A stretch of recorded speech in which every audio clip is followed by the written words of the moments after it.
tumezungumza vizuri jana, kwanza kuhusu kikao chenyewe, wito ambao walipata kutoka kwa Mheshimiwa Waziri, na kikao kile kilijikita kwenye maeneo gani.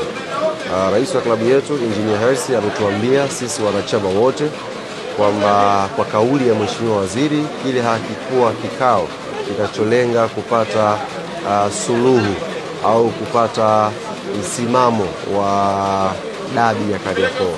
Kilikuwa ni kikao cha majadiliano baina ya taasisi zote za kimpira na wizara husika. Kwa wao kama club walikwenda kutoa kile ambacho wanakiamini sahihi na kimekwenda kuzungumza. Kwa niwaambie wanachama, mashabiki na wapenzi wa klabu yetu wa hapa Zanzibar, kile ambacho kamati yetu ya utendaji ilikiadhinia kwamba ndiyo msimamo mpaka sasa hivi, ule ndio msimamo wa Yanga na hakuna kilichobadilika. Yote ambayo tuliyaandika kwenye barua yetu ambao tuliujulisha umma kiwemo wanachama wetu ndio kimesalia hiko mpaka sasa hivi.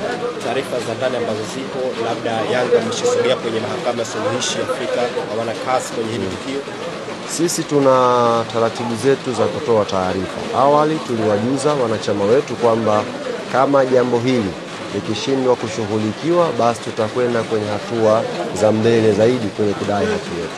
Kwa hiyo ikishafika hatua hiyo kuwajulisha umma, jambo likishakuwa sawa, tutakuja tena kuwajulisha umma kwamba tumefika hatua gani. Ila kwa sasa hivi jambo ambalo liko wazi kabisa, msimamo wa club umebakia pale pale na